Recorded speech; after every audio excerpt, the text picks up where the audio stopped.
Assalamualaikum warahmatullahi wabarakatuh. Salam sejahtera untuk kita semua. Salam olahraga jaya. Kembali lagi dengan saya Randa Prakarsa di channel YouTube PJOK Hexa. Di video kali ini saya akan memberitahu kalian tentang macam-macam gerakan running ABC.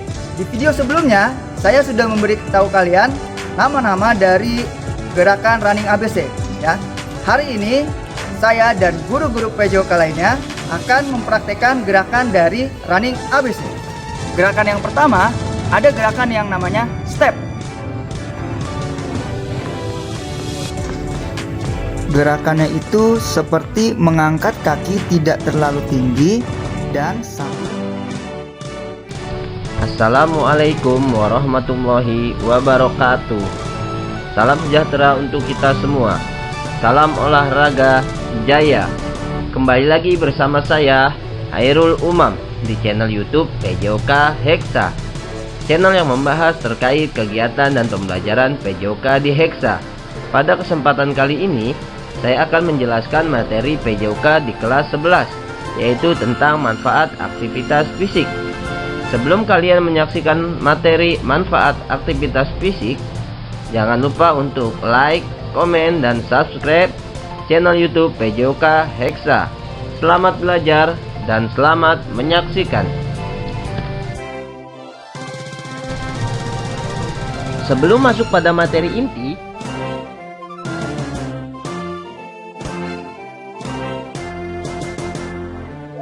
Assalamualaikum warahmatullahi wabarakatuh. Salam sejahtera untuk kita semua. Salam olahraga jaya. Kembali lagi bersama saya Yudo Dwi Asmoro PS di channel YouTube PJOK Hexa, channel yang membahas terkait kegiatan dan pembelajaran PJOK di Hexa. Pada kesempatan kali ini, saya akan menjelaskan beberapa kompetensi dasar dan materi PJOK di kelas 12 yang akan kita laksanakan selama 1 tahun ke depan. Sebelum kalian menyaksikan materi ini, jangan lupa untuk selalu like, komen, dan subscribe channel YouTube PJOK Hexa. Selamat belajar dan selamat menyaksikan.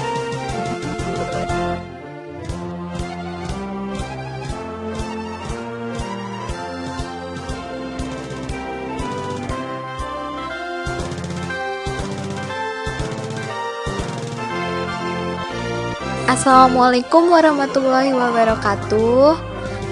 Pada pertemuan kita kali ini akan membahas tentang nilai mutlak. Pertama-tama kita membahas pengertiannya dulu ya. Nilai mutlak itu apa sih nilai mutlak? Apa kalian udah pernah belajar tentang nilai mutlak? Ya, nilai mutlak itu adalah jarak atau selisih dari satu titik ke titik yang lainnya dengan nilai yang selalu positif. Jadi nilai mutlak itu dilambangkan dengan tanda pagar 2 gitu. Nah, dia selalu bernilai positif. Assalamualaikum warahmatullahi wabarakatuh. Good morning students. I hope all of you are fine. Today I'm going to explain you about finite and non-finite verbs. Baik, pada pertemuan kali ini saya akan melanjutkan materi kita yang lalu, yaitu KD 3.2 tentang prepositional phrase dan finite and non-finite verbs. Kalau pada pertemuan yang lalu kalian telah belajar apa itu preposition and prepositional phrase, nah pada pertemuan kali ini kita akan membahas tentang finite and non-finite verbs. Apa itu? Bismillahirrahmanirrahim. Assalamualaikum warahmatullahi wabarakatuh. Kelas 11 IPA dan IPS, semoga selalu dalam keadaan sehat ya. Ketemu lagi bersama saya Ibu Firki di pelajaran prakarya dan kewirausahaan dengan tema kerajinan dari bahan limbah kertas kelas 11 semester ganjil materi 1 part 1. Oke, kita lanjut. Dulu saya mau menjelaskan pengertian dan tujuan dari kewirausahaan itu sendiri. Pengertian dan tujuan kewirausahaan. Nah, kewirausahaan adalah suatu usaha yang kreatif yang membangun suatu warahmatullahi wabarakatuh. Apa kabar semuanya? Semoga kita selalu dalam keadaan sehat walafiat. Untuk materi kewirausahaan di kelas 12, kita akan belajar 3 bab, yaitu menu planning atau rancangan menu, yang bab keduanya table manner, dan bab ketiganya itu ada table setup. Untuk sekarang kita akan bahas bab pertama dulu, yaitu rancangan menu atau menu planning. Kompetensi dasar materi yang akan kita pelajari 3.1 mendeskripsikan rancangan menu atau menu planning. 4.1 menilai rancangan menu. Assalamualaikum warahmatullahi wabarakatuh. Selamat berjumpa. Kita bertemu kembali dengan pembelajaran sejarah Indonesia untuk kelas 11. Anak-anakku, hari ini kita akan mempelajari tentang proklamasi Indonesia, yaitu sebelum kita memasuki pada proklamasi RI, mari kita pelajari peristiwa apa sekitar proklamasi 31 Maret dan nanti berkaitan dengan pembentukan pemimpin Indonesia. Mari kita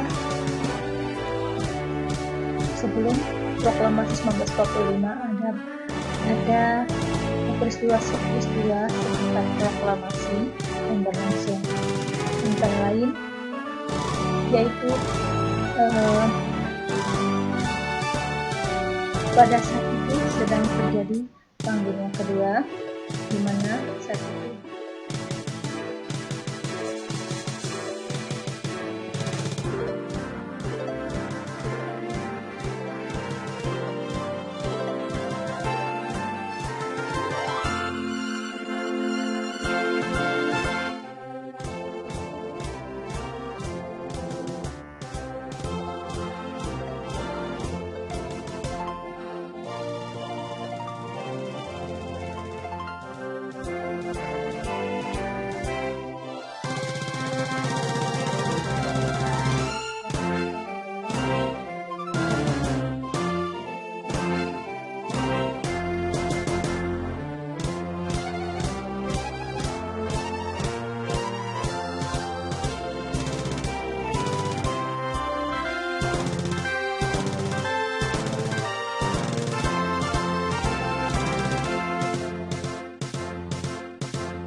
Assalamualaikum warahmatullahi wabarakatuh. Kembali lagi dalam pembelajaran fisika. Hari ini kita belajar dinamika gerak rotasi untuk submateri titik berat benda. Setelah pembelajaran ini diharapkan kalian dapat menentukan koordinat titik berat untuk garis, luasan, dan volume. Ketika membicarakan mengenai rotasi benda tegar, digunakan suatu titik untuk mewakili gerak keseluruhan partikel penyusun benda. Titik tersebut bernama titik berat atau pusat massa. Titik berat benda kontinu yang memiliki bentuk teratur dan rapat massa yang tersebar secara merata dapat ditemukan dengan mudah. Misalnya, sebuah bola homogen memiliki pusat massa di tengah-tengah bola, tongkat homogen memiliki pusat massa di tengah tongkat, dan kubus memiliki pusat massa di pusat kubus. Lalu untuk benda yang bentuknya tidak teratur seperti batu yang digantungkan semacam ini, Posisi titik beratnya dapat kita tentukan dengan cara melakukan praktikum. Letak titik berat benda ada di bagian yang resultan momen gaya dari setiap gaya gravitasi partikelnya yang berjumlah 0. Untuk benda simetris, letak titik berat berada di sisi simetrisnya. Menurut bentuk benda, titik benda dibedakan menjadi 3, yaitu titik berat untuk kurva atau garis, lalu titik berat untuk bidang atau luasan, dan titik berat bangun atau ruang. Berikut adalah ilustrasi penentuan titik berat benda yang Make tidak two homogen. holes in an irregularly shaped plane lamina.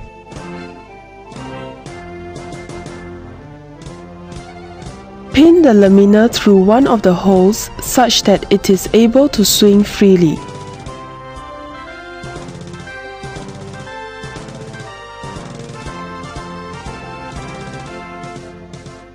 Suspend a plumb line from the pin. Mark the point where the plumb line intersects the edge of the lamina opposite that of the hole.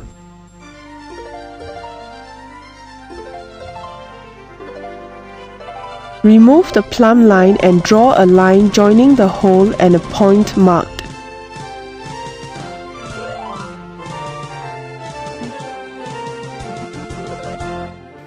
Assalamualaikum warahmatullahi wabarakatuh. Apa kabar semuanya? Semoga dalam kondisi baik dan sehat.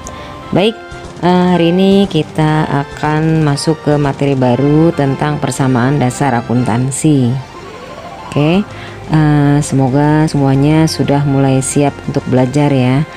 Kompetensi dasar dari materi ini adalah menafsirkan persamaan akuntansi.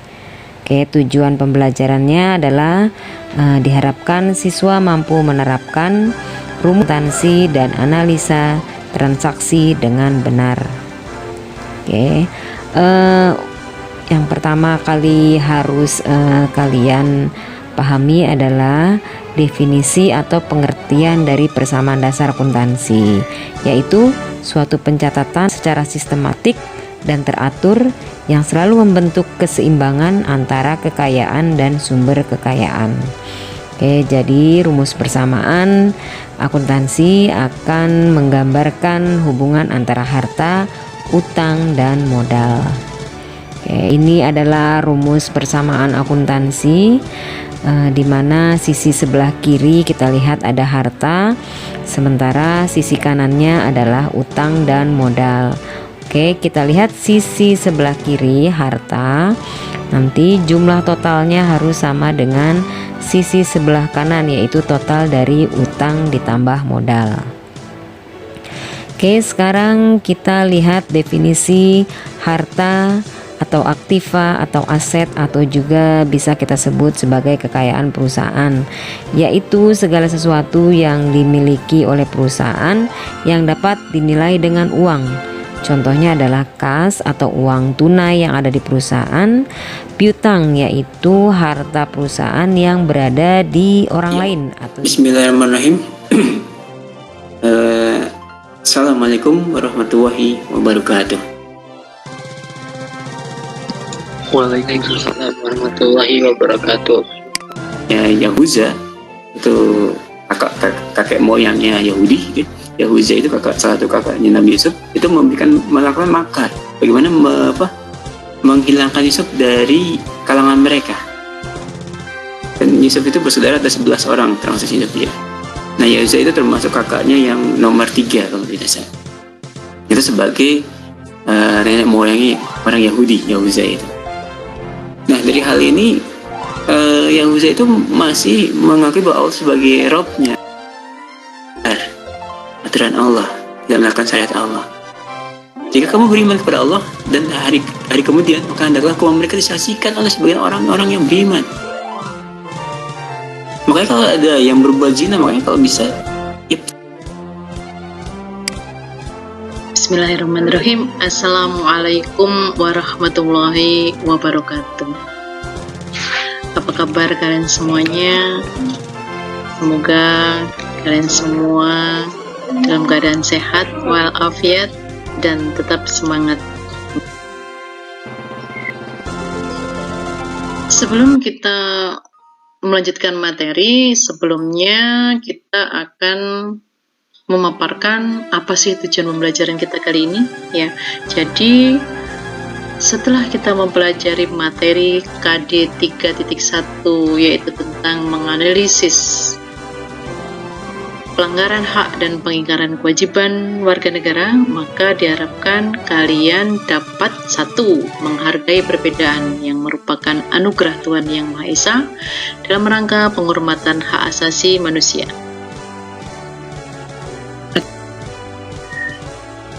Hak adalah segala sesuatu yang diperoleh oleh seseorang setelah melakukan kewajiban.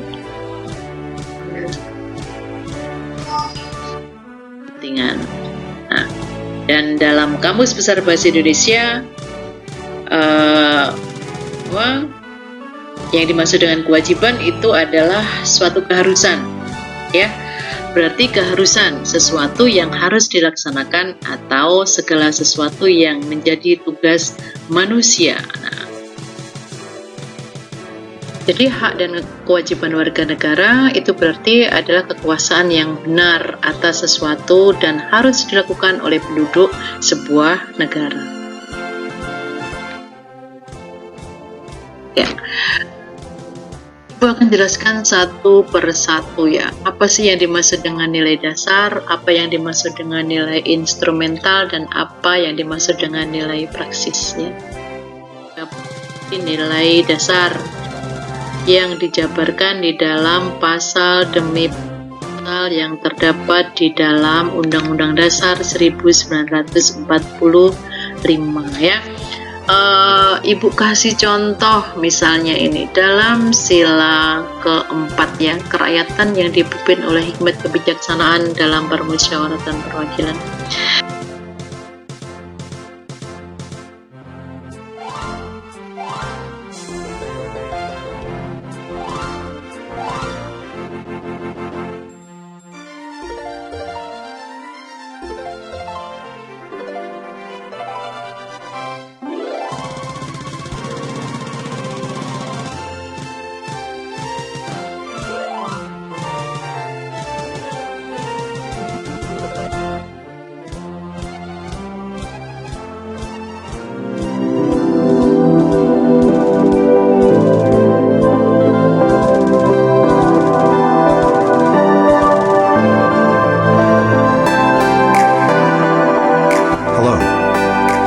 My name is Siri. Today, we're going to talk about celebrity gossip. Oops. Sorry. I mean we are going to study about angle and solid figure. The learning goals is being able to describe the position of angle between fields in solid figure. Today we will talk about angles in cube. Let's analyze some examples. A cube, ABCDEFGH. Try to figure out the angle between field, AFH, and ABCD.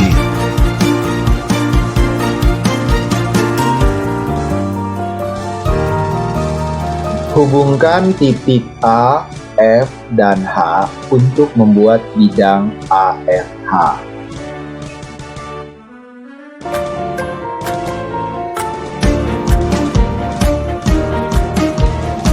Perhatikan juga bidang ABCD.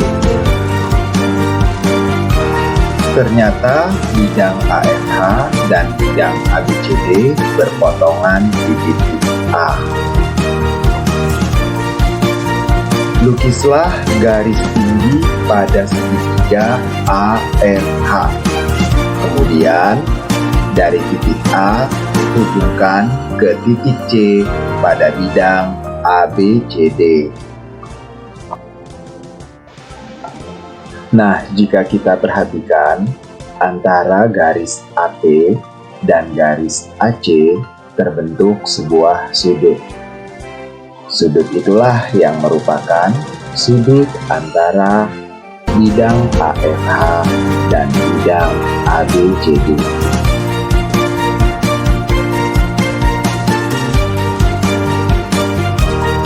Let's try another example. Pay attention to this cube.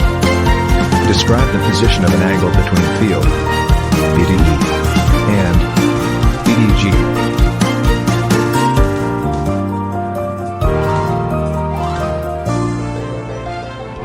Hubungkan titik B, D, dan E sehingga terbentuk bidang BDE.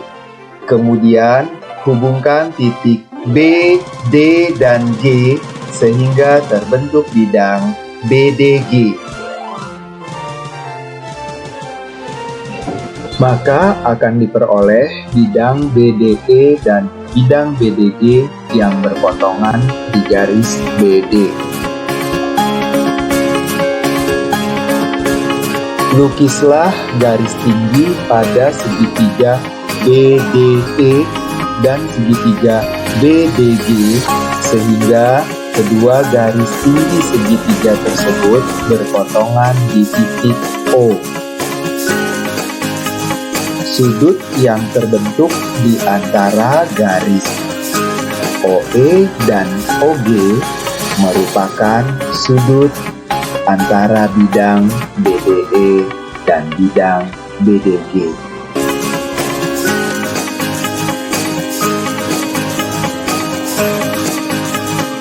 Well, students, how is it now? Begin to understand this material? Okay then, let's try one more example. A cube, ABCDEFGH, with edge 6 centimeters. Describe the angle between field AFH and BDHF. I hope this time you can figure out this one by yourself. Pada gambar ini dapat kita lihat bahwa ada garis-garis bantu yang dapat digunakan untuk menyelesaikan persoalan ini, yaitu garis OA dan garis OP. Nah, sudut yang terbentuk antara garis OA dan garis OP yang ditunjukkan oleh sudut alfa merupakan sudut antara bidang AFH dan BDHF.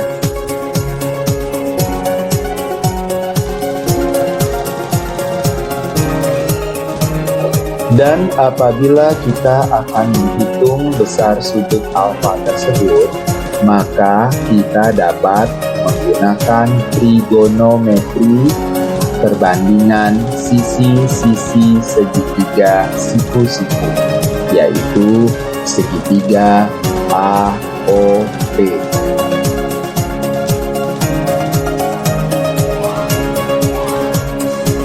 Well, students, the conclusion of our lesson today is, if we want to describe the position of angle and solid figure, we can use other lines to help us determine the angle.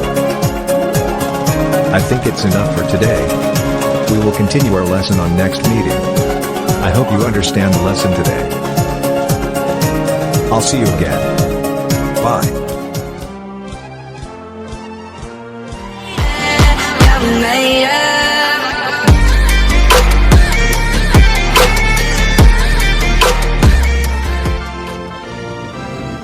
Bismillahirrahmanirrahim. Assalamualaikum warahmatullahi wabarakatuh.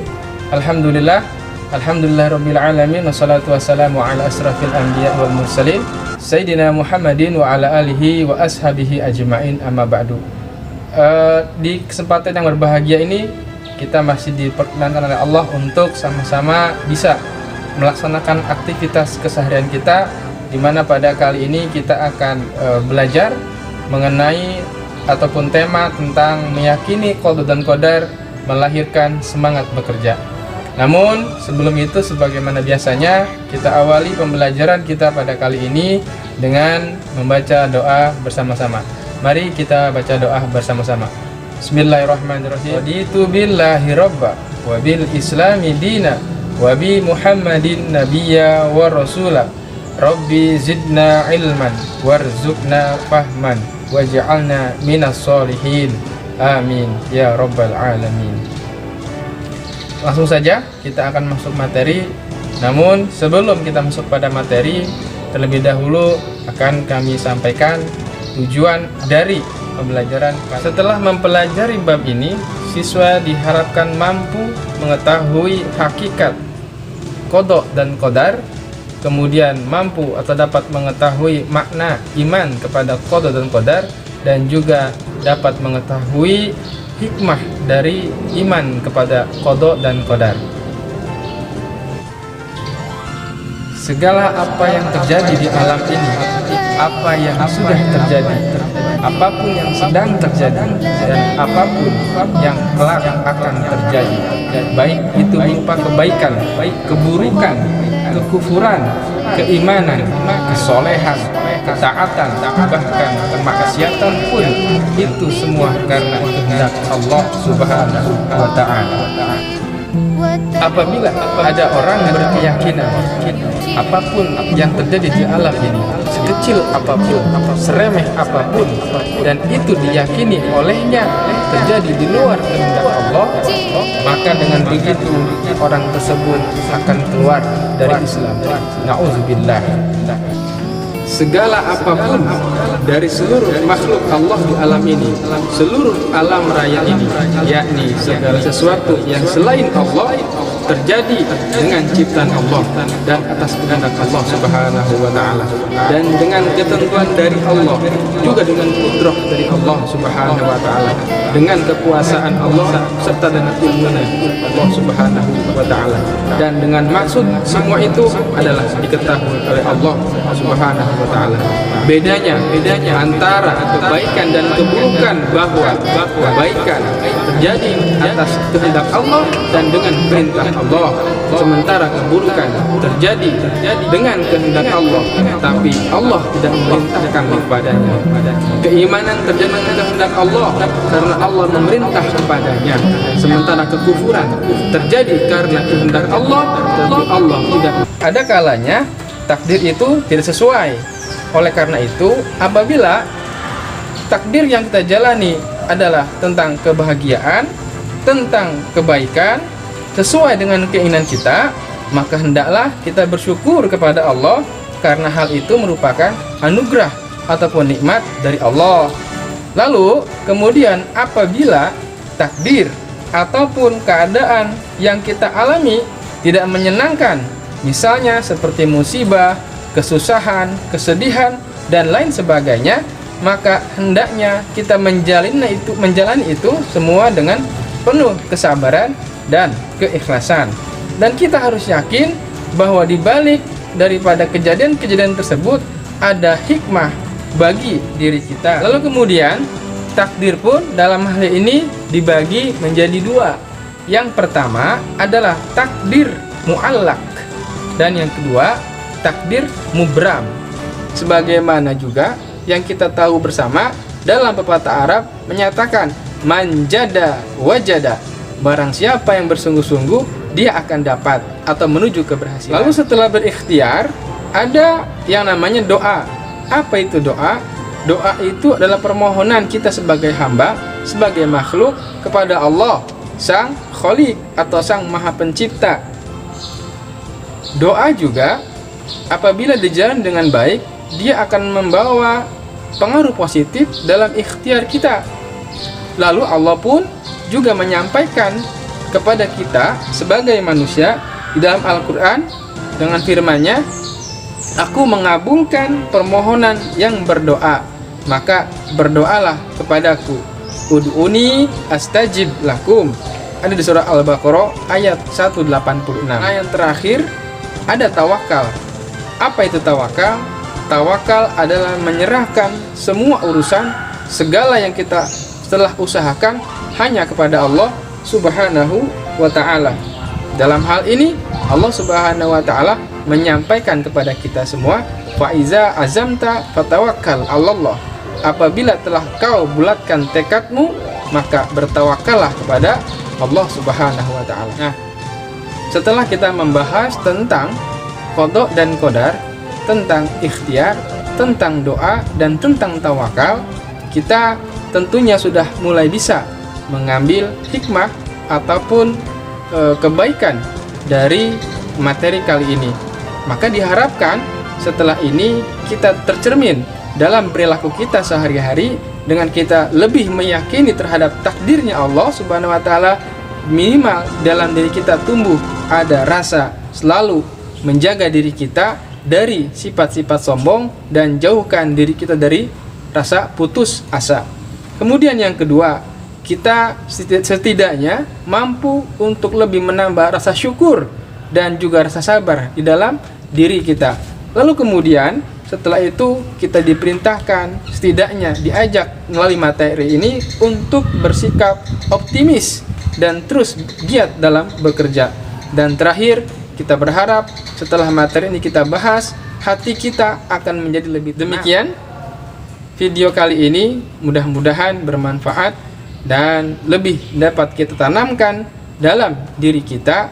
Segala apapun yang terjadi di dunia ini semata-mata hanya kehendak Allah Subhanahu wa taala.